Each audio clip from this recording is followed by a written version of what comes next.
তাহসানের divorce হয়ে গেছে। এটা এখন সোশ্যাল মিডিয়ায় ব্যাপক আলোচনা চলতেছে।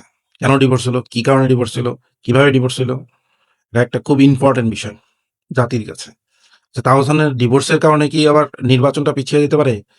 তাহসানের ডিভোর্সটা কি কোনো মানে কনস্পিরেসি নির্বাচনের বিরুদ্ধে বা বাংলাদেশের বিরুদ্ধে বা কোনো একটা রাজনৈতিক বিষয় কিনা? এর সাথে কে জড়িত?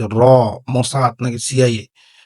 এইগুলো বলা যায়, আলোচনা করাই যায়। কারণ আমাদের হচ্ছে ছিনতাইকারী শিকার মানে ভিকটিম, ছিনতাইকারীর উচিত ছিনতাইয়ের পূর্বে যাকে ছিনতাই করবে তাকে জিজ্ঞাসা করা, আপনার রাজনৈতিক পরিচয় কি? আপনার ধর্ম কি? আপনার কোন মতাদর্শ? নাহলে দেখা যাবে যে ছিনতাইয়ের শিকার হইছে, তাকে এখন ভিকটিমকে বলা হবে এইটা হচ্ছে প্রতিপক্ষ রাজনৈতিক দলের ষড়যন্ত্র। এটা সংখ্যালঘুর উপর নির্যাতন। এটা সংখ্যাগরিষ্ঠের উপর নির্যাতন। ছিনতাই করে মুসলমান ধর্মকে একটা বিপদে ফেলে দিয়েছে। ছিনতাইয়ের মাধ্যমে একটা সংখ্যালঘুর উপর নির্যাতন হয়েছে। এরকম মানে ট্যাগিং, ট্যাগিং, ট্যাগিং। কিন্তু সামনে ২০২৬ ১২ই ফেব্রুয়ারি নির্বাচন হবে। এটা কিন্তু অনেক বড় ইস্যু। নির্বাচনে ভোটার উপস্থিতি কেমন হবে? এইটাও নিয়ে অনেক কথাবার্তা চলতেছে। তবে আমার একটা পুরনো অভ্যাস আছে। বাই দ্য ওয়ে মাঝখানে বলে দিই। তাহসানের ডিভোর্স হয়েছে। তাহসানের ওয়াইফের নাম কি ছিল আমি জানি না। তবে মিথিলাকে আমার খুব ভালো লাগে। মানে মোটামুটি সাইলেন্ট ক্রাশ আমি। আমার উপর। অবশ্য বাসায় জানে না, জানলে বের করে দিবে। বাই দ্য ওয়ে মূল প্রসঙ্গে আসি, নির্বাচন। নির্বাচনে আমার প্রেডিকশন হচ্ছে, এই প্রেডিকশনটা আমার খুব মজা লাগে করতে। কোন একটা বিষয়ের উপর একটা প্রেডিকশন করি, এটা আবার নিজে ওয়েট করি হয় কি না হয়। আবার মিলে গেলে মনে করেন একদম ওটা আবার প্রচারণা শুরু করে দিই। আর না মিললে চুপচাপ সাইড কেটে দেই। ওটা নিয়ে আর কথা বলি না। তো নির্বাচন নিয়ে আমার প্রেডিকশন হচ্ছে ভোট হবে। ২০২৬ ১২ই ফেব্রুয়ারি নিশ্চিত ভোট হবে। মোটামুটি অনেক এর মধ্যে ঘটনা ঘটবে, চড়াই-উতরাই ঘটবে।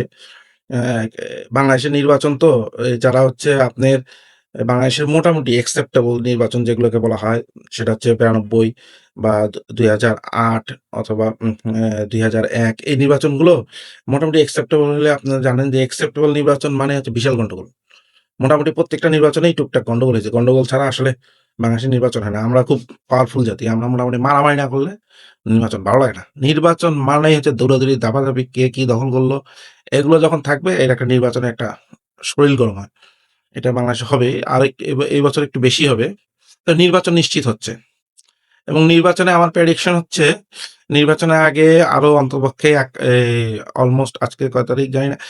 ১২ তারিখ তো ১ মাসের মতন আছে। ১ মাসে হয়তো টোটাল বাংলাদেশের নির্বাচনী সহিংসতায় অ্যা ৫০ থেকে ১০০ জন মারা যাবে বিভিন্ন জায়গায়। এটা ১৮ কোটির দেশে এরকম সাধারণ নির্বাচনে মানে দুঃখজনক হলেও সত্যি অ্যা মানে মেনে নিতে হবে। করার কিচ্ছু নেই। এটা বাস্তবতা। এটা বাংলাদেশের শিক্ষার সমস্যা, বাংলাদেশের অনেক ধরনের সমস্যার মধ্যে এটা একটা বিশাল সমস্যা যে নির্বাচনে গন্ডগোল।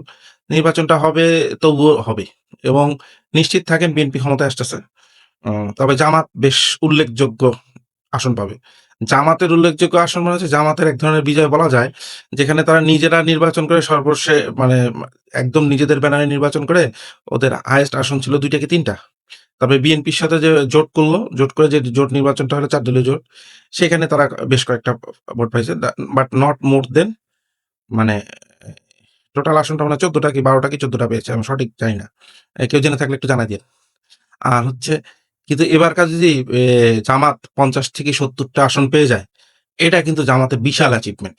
এটা জামাতের মানে জামাতের মুখে স্বীকার করুক আর না করুক, জামাতের এটা বিশাল অ্যাচিভমেন্ট। কারণ বাংলাদেশে জামাতের আসলে সাধারণ সমর্থক নেই। সাধারণ মানুষ জামাতকে সমর্থন করে না। তাদের মুক্তিযুদ্ধের অবস্থান পরিষ্কার না। আর এই পরিষ্কার অবস্থানটা যতক্ষণ পর্যন্ত সাধারণ মানুষের কাছে একদম স্পষ্ট হবে না, ততক্ষণ পর্যন্ত জামাতের আসলে মানে বিএনপি বা আওয়ামী লীগের যে সমর্থনটা আছে সাধারণ মানুষের, ওই সমর্থনটা পাবে না। এটা যত চেষ্টা করুক আরো ৫০ বছর পরেও জামাত মানে সাধারণ মানুষের সমর্থন পাবে না, যতক্ষণ পর্যন্ত তাদের ৭১ এর অবস্থান স্পষ্ট করবে না। ৭১ কে আসলে বাইপাস করার কোনো ওয়ে নেই। বিএনপির সুবিধা হচ্ছে বিএনপির মধ্যমপন্থী একটি দল। তবে বিএনপি সবসময় হচ্ছে দেখবেন যে মানে বিএনপির বেশ উল্লেখযোগ্য সংখ্যক মুক্তিযোদ্ধা কিন্তু বিএনপি করে এবং বিএনপির মুক্তিযোদ্ধারা হচ্ছে সম্মুখ সমরে মুক্তিযোদ্ধার সংখ্যা বেশি। যারা সরাসরি যে মুক্তিযুদ্ধে অংশগ্রহণ করছে। মোরাল সাপোর্ট দিয়ে মুক্তিযোদ্ধা না, সরাসরি সাপোর্টার। তো এইটা এজন্য বিএনপির জিয়াউর রহমানের অবদান তো সবাই জানেনই মুক্তিযুদ্ধে। বিএনপির একটা ভালো সমর্থন আছে। বিএনপি খালেদা জিয়ার একটা আলাদা ফ্যান বেজ আছে। জিয়াউর রহমানের একটা ফ্যান বেজ আছে। আর ইদানিং তারেক রহমান, বিশেষ করে ২০১৪ র আগের তারেক রহমান আর ২০১৪ পরের তারেক রহমান ২ টাকে কিন্তু একদম আলাদা করা যায়। ২০১৪ র আগে তারেক রহমানকে দেখবেন আপনি সে বেশ তখন তিনি বেশ উদ্ধতপূর্ণ কথা বলতেন এবং তিনি বঙ্গবন্ধু সহ অনেক কিছু বিষয়ে মানে আসলে লাগাম ছাড়া কথাবার্তা বলতেন। ২০১৪ র পরে যে বিশেষ করে মাহাদি আমিন যখন উপদেষ্টা হইল তারেক রহমানের, তারপরের থেকে আস্তে এখন তারেক রহমানের অনেক চেঞ্জ। তারেক রহমান এখন পরিমিত কথা বলেন, বাড়তি কথা বলেন না এবং এই ব্লেম গেম বা আরেকজনকে ছোট করে কথা বলা এগুলো বন্ধ হইছে। এটা খুব ভালো। এটা যদি উনি ধরে রাখতে পারেন তাহলে ভালো করবেন। আর নির্বাচন নিয়ে আমার প্রেডিকশন হচ্ছে আবার ঘুরে ফিরে বলছি নির্বাচন হবেই। যেকোনোভাবেই হবে এবং আমার মনে হচ্ছে আওয়ামী লীগও মোটামুটি মেনে নিয়েছে যে নির্বাচনটা হয়ে যাক। এবং ভারতও মেনে নিয়েছে। এটা লজ্জা, মারাত্মক লজ্জা আমাদের যে বাংলাদেশের নির্বাচন নিয়ে আমাদেরকে ভারত টানতেই হয়। এটা এটা দুর্ভাগ্য। এটা একটা স্বাধীন রাষ্ট্র হিসাবে নিজেকে স্বাধীনতার সপক্ষের মানুষ হিসাবে আমার লজ্জা হয়। যে আমাকে বাংলাদেশের অভ্যন্তরীণ বিষয় সিদ্ধান্তে ভারত আসতে হয়, প্রসঙ্গ আসে। এটা দুঃখজনক। তা বেস্ট অফ লাক। আর ভোটের অংশগ্রহণ ভালো পরিমাণে হবে। ভোটে মানে অনেকে ভাবতেছে যে ভোটার সংখ্যা কম হইতে পারে। ভোটার অনেক বেশি হবে। কারণ হচ্ছে একদম লজিক। এই ভোটার সংখ্যা কেন হবে, কেমন হবে এটা নিয়ে আমি একটা ভিডিও করব ভাবতেছি। কিন্তু আপাতত বলে রাখতেছি ভোটার সংখ্যা খুব স্বাভাবিকভাবে। ভোট কেন্দ্রে ভোটার উপস্থিতি খুব ভালো হবে। আপনারা দেখে নিয়েন। গন্ডগোলও হবে। গন্ডগোল বাংলাদেশের নির্বাচনে গন্ডগোল হয়ই। তবে ভালো হইতো যদি মনে করেন রাজনৈতিক আরেকটু স্থিরতা থাকতো। আমি প্রত্যাশা করতেই পারি। কিন্তু আপনি মনে রাখবেন একটা আজকে আমরা যেটা উন্নত দেশগুলোর গণতন্ত্র চর্চা বলি, আমেরিকা, ইউরোপের কথা বলি, তাদের গণতন্ত্রের ইতিহাস কিন্তু অনেক লম্বা। আমেরিকার গণতন্ত্রের ইতিহাস ২৫০ বছরের। ওদের ১ম ৫০ বছরের যে গন্ডগোল নির্বাচন গণতন্ত্র নিয়ে দৌড়াদৌড়ি ছিল, ১ম ১০০ বছরের যদি আপনি ইতিহাস টানেন, ওইখানেও অনেকটা বাংলাদেশে এখন যা হচ্ছে ওরকম হয়েছিল। গণতন্ত্র হচ্ছে একটা প্রসেস, প্র্যাকটিস। এটা আপনি খুব তাড়াতাড়ি এটাতে খুব স্মুথনেস এরকম চলাফেরা হবে। কেউ আসি ফ্যাসিস্ট হয়ে যাবে, কেউ এসে স্বৈরাচার হয়ে যাবে, কেউ যেমনই হোক ক্ষমতা ধরে রাখতে থাকবে, দেশের থেকে বেশি ক্ষমতা বেশি হবে। এটা আর বিএনপিরও হবে, এটা আওয়ামী লীগেরও ছিল। এটা সবারই ছিল। বিএনপিও চেষ্টা করছে অতীতে যে ক্ষমতায় যেভাবে হোক একটু থেকে যেতে। আবার আওয়ামী লীগ তো থাকলোই।